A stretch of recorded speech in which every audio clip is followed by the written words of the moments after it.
Сәлем қыздар, бүгін сіздермен дәмді әрі оңай дайындалатын тәтті тоқаштың рецептімен бөлісетін боламын. Бізге керегі жылы сүт, жұмыртқа, қант, сары май, тұз, ашытқы және ұн. Толық рецепті осы видеоның астынан көре аласыздар. Ең алдымен ыдысымызға жылы сүт құйып, қант салып, жұмыртқа салып, жақсылап араластырамыз. Араластырып алғаннан кейін, оның үстіне ертілген сары майымызды құйып, тағы да араластырамыз.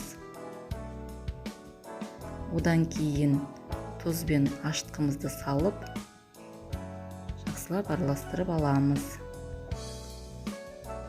Жақсылап араластырып алғаннан кейін, ұнымызды 3-4 бөлікке бөліп, жұмсақ қамыр илейміз.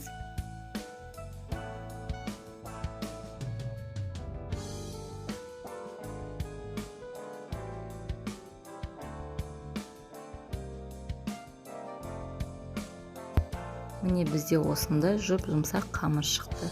Енді осы қамырымыздың бетін пленкамен жауып, көтерілгенше жылы жерге 15-20 минутқа қойып қоямыз.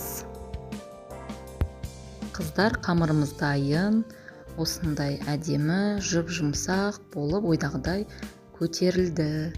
Енді осы қамырымызды бірнеше бөлікке бөліп аламыз.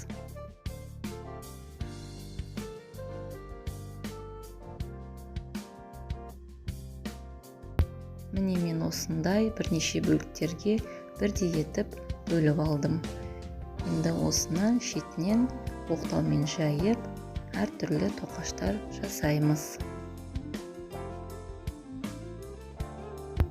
Міне мен осылай оқтаумен жақсылап жайып алып, ішіне қант салдым, кейбіреулеріне мак септім. Сіздер өз қалауларыңыз бойынша салмасын салсаңыздар болады.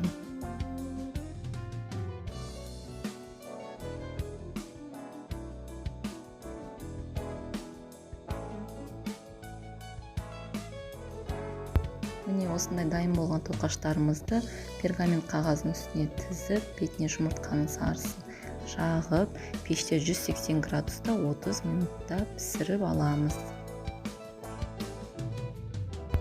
Міне қыздар, біздің тәтті тоқаштарымыз дайын, өте жұмсақ әрі дәмді болып пісті. Үйлеріңізде жасап көруге кеңес беремін. Видео ұнаса лайк басып, комментарий қалдырып, каналыма тіркеліп кетіңіздер.